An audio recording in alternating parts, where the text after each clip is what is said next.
Good afternoon students 7वीं class की हिंदी विषय में हमारा 5वां पाठ है। आज पाठ है मिठाई वाला। तो मिठाई वाला एक 30-35 वर्ष का एक युवा व्यक्ति है जो दुबला पतला और गोरे रंग का है।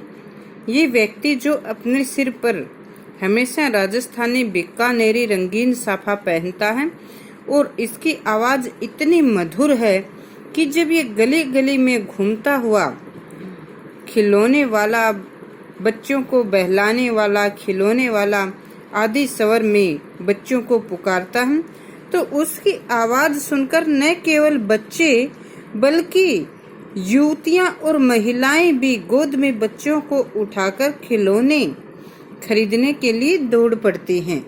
और बच्चे तो अपना खेल भूलकर इतने बेसुध होकर खिलौने वाले के पीछे दौड़ते हैं और खिलौनों के दाम पूछते हुए उन्हें खरीदते हैं, जैसा कि आप इस चित्र में देख रहे हैं। इसी प्रकार इस मोहल्ले में रहने वाले विजय बहादुर साहब के 2 बच्चे चुन्नू मुन्नू, ये भी उनसे सुंदर सुंदर घोड़े खरीद कर अपने घर पर लाते हैं। और जब उनकी माता रोहिणी उन घोड़ों के दाम पूछती है तो वे 2 आना घोड़ों के दाम बताते हैं। रोहिणी इतना सस्ते दाम सुनकर हैरान हो जाती है और खिलौने वाले के विषय में सोचने लगती है कि ऐसा कौन होगा जो इतने सस्ते खिलौने बच्चों को दे रहा है। तो बहुत दिनों तक जब वो खिलौने वाला नहीं आता और लगभग 6 महीने बाद फिर से उस गली में वैसा ही एक मधुर स्वर सुनाई देता है कि बच्चों को बहलाने वाला, मुरली वाला। तब रोहिणी को उसी खिलौने वाले की याद आती है कि खिलौना वाला भी इतने ही मधुर स्वर में अपने खिलौने बेचता था। तो विजय बाबू से रोहिणी बच्चों के लिए मुरली लेने के लिए कहती है और विजय बाबू जो मुरली वाले को बुलाकर उससे मुरली के दाम पूछते हैं। मुरली वाला अपनी सभी वस्तुएं 2 आने में ही देता है और मुरली के दाम भी 2 आने बताता है। इस पर विजय बाबू उसे कहते हैं कि विजय बाबू वहां पर एक ग्राहक और विक्रेता की तरह इनमें संवाद होते हैं। विजय बाबू एक ग्राहक है, मुरली वाला एक विक्रेता। तो एक ग्राहक की तरह ही जैसे संदेह व्यक्त करते हुए कहते हैं कि आप सभी विक्रेता झूठे होते हैं जो अपनी वस्तुओं के बेचने के लिए पहले उनके ऊंचे दाम लगाते हैं और फिर ग्राहक को संतुष्ट करने के लिए उसे कम दाम उससे बताते हैं, जैसे ग्राहक पर कोई एहसान कर रहे हैं, उसी से कम दाम ले रहे हैं। परंतु मैं ऐसा नहीं हूँ, मैं तुम्हारी बातों में नहीं आऊंगा।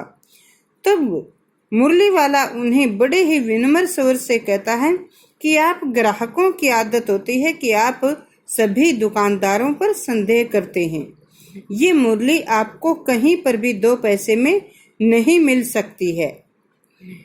तो इस प्रकार से विजय बाबू और मुरली वाले के बीच एक ग्राहक और एक विक्रेता के रूप में जैसे बातें होती हैं और बाद में दूसरे अन्य बच्चे भी मुरली वाले की आवाज सुनकर दौड़ पड़ते हैं और उनसे रंग बिरंगी मुरलियां खरीदते हैं। जैसा आप इस चित्र में देख रहे हो, इसके पास बहुत से रंग बिरंगी मुरलियां हैं। तो रंग बिरंगी मुरलियां खरीदते हैं। कोई नारंगी मुरली लेता है, कोई लाल लेता है, कोई हरी लेता है।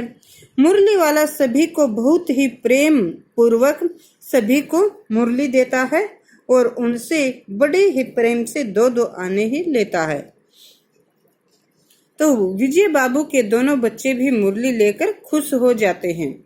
फिर लगभग 8 महीनों तक मुरली वाले की कोई स्वर सुनाई नहीं देता। उनके बाद 8 महीने बाद फिर से वैसा ही सुंदर स्वर जैसे गली में सुनाई देता है और उस समय वह मुरली वाला क्या बनकर आता है? मिठाई वाला। जब गली में फिर से ये स्वर सुनाई देता है कि मिठाई वाला, तो रोहिणी फिर उसी आवाज को जानी पहचानी आवाज समझती है और अपनी सांस से बच्चों के लिए मिठाई लेने को कहती है। बच्चे भी मिठाइयों को देखकर खुश हो जाते हैं और मिठाई लेने के लिए आतुर हो जाते हैं। रोहिणी मिठाई वाले से पूछती है कि क्या आप पहले यहाँ पर कुछ बेचने के लिए आए थे? तब मुरली वाला उन्हें बताता है कि वह पहले खिलौने वाला और मुरली वाला बनकर यहाँ आया था। तब रोहिणी उससे इसका रहस्य पूछती है कि वह अलग अलग वस्तुएं क्यों बेचता है। तो मुरली वाला उन्हें अपने जीवन का यह दुखद रहस्य बताता है कि वह कोई पैसे से कोई मुरली वाला खिलौने वाला नहीं है। ये वस्तुएं बेचना उसका कोई पेशा, उसका कोई व्यवसाय नहीं है, बल्कि वह तो एक बहुत धनी व्यवसायी है। उसके पास बड़ी कोठी है, नौकर हैं, गाड़ी है, परंतु दुर्भाग्य के कारण उनकी पत्नी और उनके 2 सुंदर सुंदर बच्चे मर चुके हैं, जो कि मर चुके थे। किसी कारणवश उनकी मृत्यु हो गई थी और वह अपने बच्चों से बहुत प्रेम करता था। तो इसलिए वह दूसरे बच्चों में अपने बच्चों की छवि देखता था। वह यह सोचता था कि उसके बच्चों ने भी कहीं तो किसी गांव में, किसी मोहल्ले में फिर से जन्म लिया होगा और वे भी इन्हीं बच्चों की उम्र के होंगे। तो इस प्रकार से दूसरे बच्चों में अपने बच्चों की छवि देखकर दूसरे बच्चों को खुश करने के लिए वह कभी मुरली बेचता था, कभी खिलौने बेचता था और कभी मिठाई बेचता है। तो वह अपने व्यवसाय से जब उसे कुछ फुर्सत मिलती है तो उस फुर्सत के समय में वह अपने मन को तसल्ली देने के लिए, अपने मन को संतोष देने के लिए ये सब वस्तुएं बच्चों के बीच में बेचने के लिए पहुंच जाता है। और पैसे कमाना ही उसका उद्देश्य नहीं है, बल्कि वह अपने मन की खुशी के लिए ही ये सब कार्य करता है।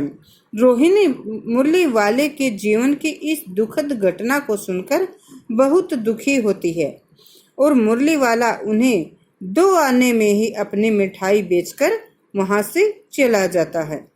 तो ये है बच्चों इस मुरली वाले के जीवन की कहानी, जो कभी मिठाई वाला बनता है, कभी मुरली वाला बनता है और कभी खिलौने वाला बनता है।